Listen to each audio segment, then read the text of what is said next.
Thanks for joining us, and today we are going to talk about the follow-up when there are challenges. You are watching the Beyond Sunday podcast.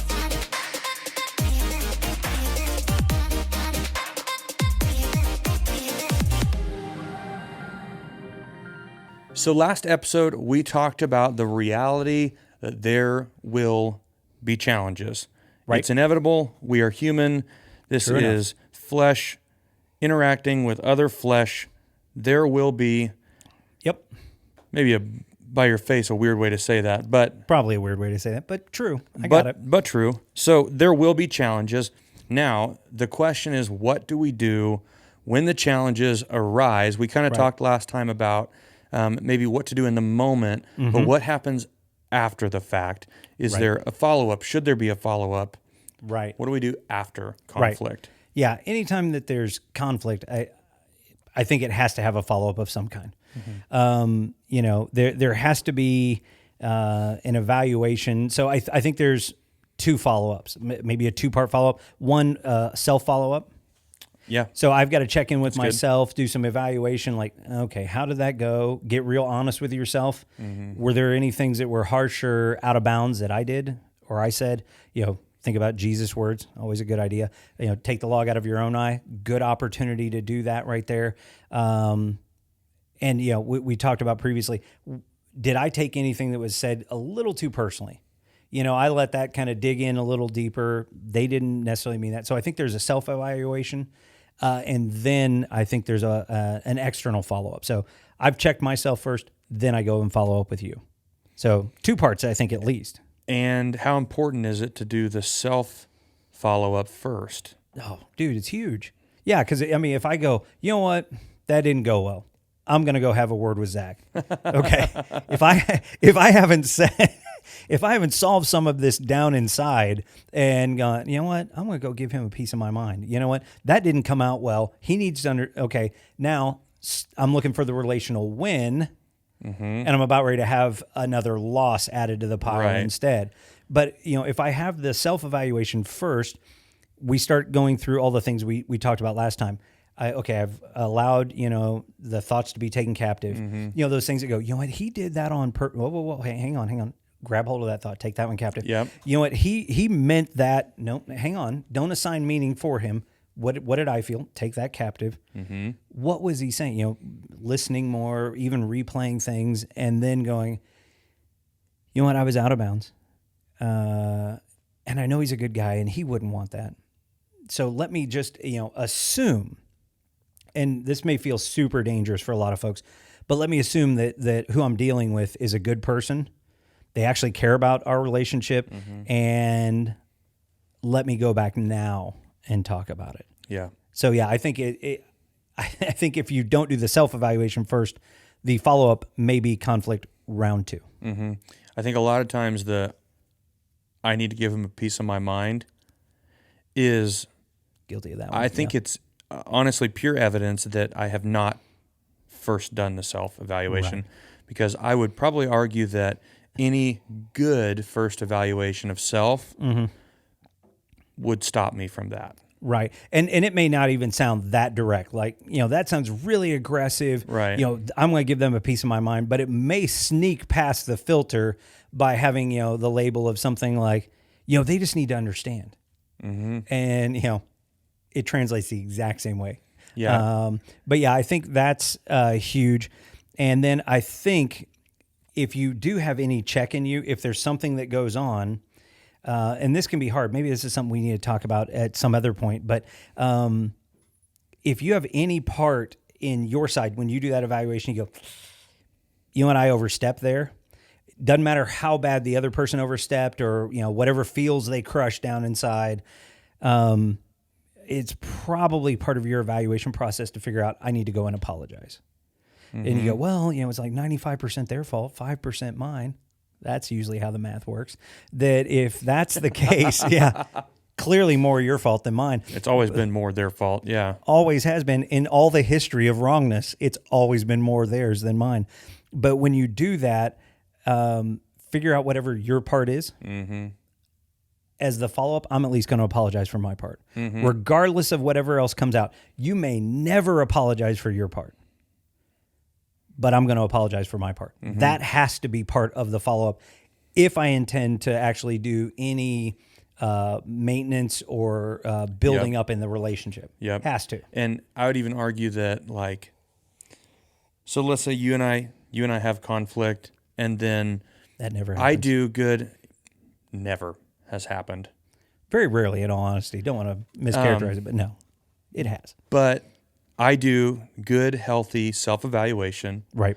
And let's say maybe in all honesty, I had very little to do with the situation going poorly. Okay, sure. More times than not, there's more that I have done wrong than I like to give myself credit for. Right. Because that doesn't make me feel very good. But let's say it actually, I'm going to own whatever was my part. Yeah. I think it's so important to lead with that. Right. In the follow-up, my whole resolve needs to be making good or right or healthy from where I have wronged. Right. It's so disarming to the other person as well. Because if you're saying, hey, I wanted to follow up on our conversation, the other person's thinking, okay, here we go again. When you go, hey, you know what? I was out of line. And I'm really sorry about that. I overstepped over here and I want to apologize for this. When that happens, the other person's like, oh, okay. I was not We're expecting doing that it. thing. Okay. Yeah. I mean, because, how often does that happen usually? That Not somebody often. comes in, that my first step following our conflict is not to resolve this issue, but is to make amends. I mean, because we may find ourselves to where the issue is still not resolved. There's still tension. We still haven't figured out the plan forward or what we're doing. And rather than going, we're going to nail this down and then we'll fix the relationship. No. Hey, by the way, I'm sorry. And fix the relationship before we move forward. And, because one of the things I was just thinking about in that internal check that I think can be helpful is, if you feel irritation, if you feel frustration, you're going, man, that's just, so frustrating. That just did not go well. If you feel that, there's a high probability the other person felt that on the other side as well. So if that's something you're going, man, they just frustrated me. Yeah. So what are you going to do about that then? Yeah. Yeah. So go ahead. I was just going to say, I think that for me, it's healthy to remember that my role and responsibility is to settle self. Okay. And so it is not my job to get out of you what I feel like I need. And from past conversations, we're placing expectations on each other at that point. Right. If I will, and we talked about this in the last episode, humility will win always. Always. And so in humility, I get the chance to say, I was wrong in this way, whatever that way is, however big or small, I was wrong. I'm going to go follow up and I'm going to settle my wrong, what I did wrong. Right. It is not my responsibility, and it probably won't go well if my angle is to get you to settle your wrong. Yeah. No, I think that's fair. I want that, and I would Right. hope that the humility is reciprocated, but true humility doesn't need the reciprocation. Right. Because at that point, you're manipulating a situation. You go, I'm going to be super humble. Your turn. AKA not. Right. It turns out not at all. Yeah, it's a form of emotional manipulation at that point. Yeah. See, I'm going to be humble and I'm going to make a small gesture your way so that you can actually fully apologize because I own the 5%, you own the 95. So I'm just going to, throw some bait out there and try and pull you in. But yeah, it has to be that true humility. It says, I'm laying this down in front. Regardless of whatever comes next, I have zero expectation. And that's really hard because I think a lot of people, when you get to that point, you go, hey, I'm going to apologize. The hope, so we talked about expectations, desires. My desire is that you'll do the same and helps, kind of restore some of the feels that I've got. But that may not happen. And we need to be okay with that. Yeah. Yeah, for sure. And I think just a solid tool to have in your tool belt is just a good game plan. A game plan for not only the moment where we go in humility to share, Right. hey, I've wronged you, and to seek reconciliation for that, but Right. just a game plan for the reality that, again, this will happen again at some point, Right. on some level, in some way, to have a game plan. What went wrong? What did I do? Mm-hmm. And now, next time I hit a conflict, how do I want to handle this? Mm-hmm. And to have a game plan of, this is what I hope to do. Right. If Yeah. I'm in a healthy frame of mind, this is how I hope to handle Right. this situation. And that would drastically shift how it would have played out in the first place Right. if we Yeah. handle it well. Because if you game plan it, being intentional, thinking Mm-hmm. ahead for next time helps change that future outcome. If you just go, well, I'll just give a run at it next time. You go, probably a similar outcome as this time. But I like one of the things that you just said, the idea of reconciliation. I think that's an important word to keep in mind when we hit conflict.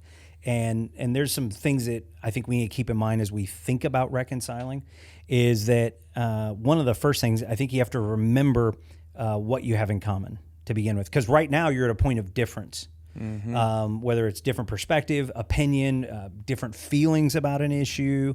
One of you might be just aggressive, angry, and the other one's, really crushed and hurt. Whatever it is, you're at a point of difference. Remembering your commonality. Hey, we have the same mission. In our case, we because we work together, we have the same mission and vision. But we are also friends, so we have a common heart and a care for one another. So you've got all these things that you have together.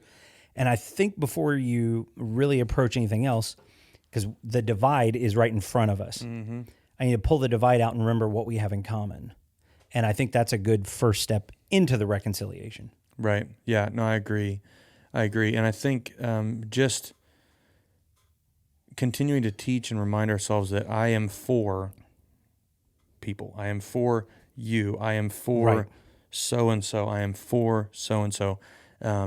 If we can live in a space of selflessness and being for people, for health, for unity. I know we talk a lot about that around here at Sure. Christ Church. Right. Being for and unified, it requires humility. And like we talked about in the last episode, you have to decide, do I want to be right? Right.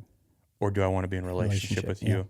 Because each time that we need to be right, we're making a transaction on an account that we have. Right. Yeah.